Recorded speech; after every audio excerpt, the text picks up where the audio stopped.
We start this morning with the Fox News alert. The State Department now hitting pause on issuing visas to all travelers with Afghan passports in the wake of the deadly National Guard attack in D.C. This, as one top intelligence officer reveals, the suspect was not vetted for entry into the U.S. Madeleine Rivera joins us now from Washington, D.C. with the latest. Maddie.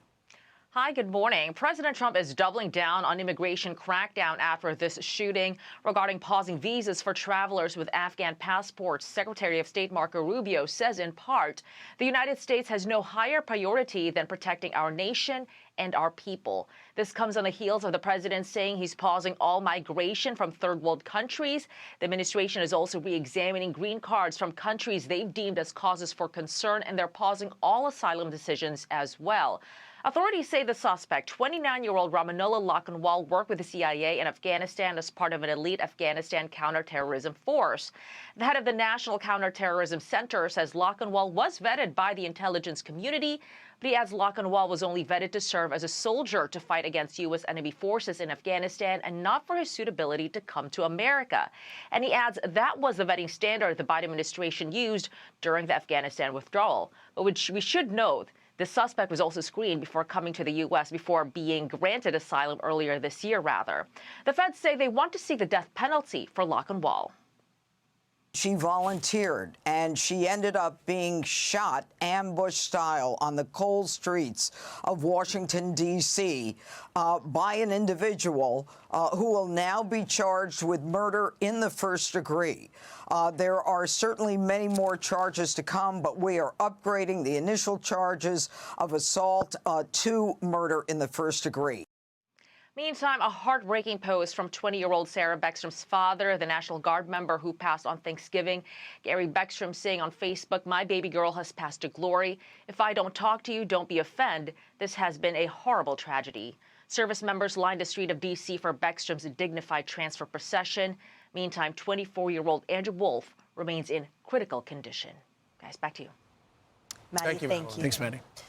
Joe Kent made a very, very important point about the fact that, the shooter was part of this unit that was fighting in Kandahar, working with the CIA, working for the CIA, and he was vetted in order to work with that group, not vetted to come into the United States. It's such a great point. And that's a crucial distinction. In fact, so Joe Kent is the director of the National Counterterrorism Center, and I was just thinking exactly the same thing, Charlie. He literally wrote, "It is true that the terrorist who conducted the attack in D.C. was vetted by the intelligence community. However, he was only vetted to serve as a soldier to fight. He was not vetted for his suitability to come to America."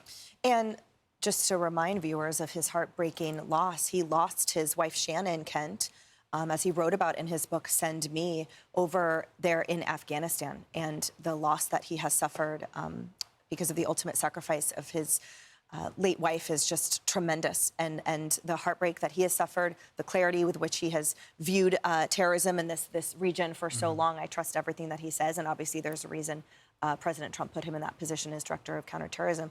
But it's just heartbreaking because if this indeed, as we by all intents and purposes at this point, realize that this has been completely preventable. Right. And we know exactly the source of where that's from. And as we've been speaking about, the mainstream media for some reason says, well, this president is declaring without evidence that it's due to the failures of the vetting process, that either vetting for a different purpose or no vetting at all.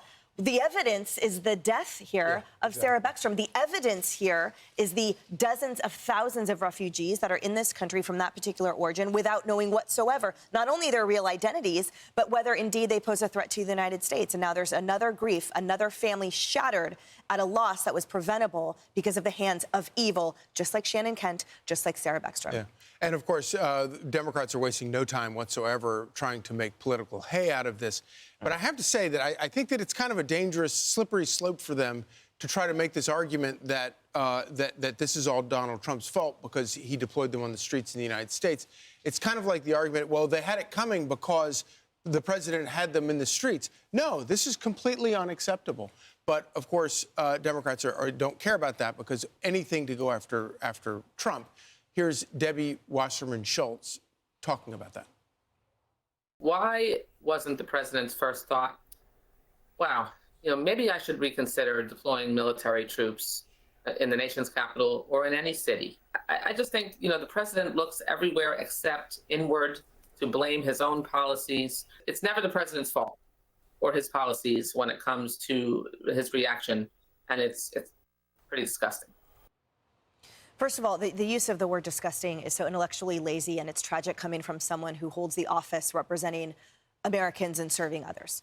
And the notion that she is ascribing blame on the president, who put with his priority American safety, the National Guard in Washington, D.C., these brave men and women who sign up, who wear the uniform for the flag, for our freedoms, and for the purpose of preserving and protecting Americans' freedoms and safety. That is exactly what they were doing. And this, by the way, doesn't prove her point, because they were the victim, as we think thus far allegedly, of terrorism.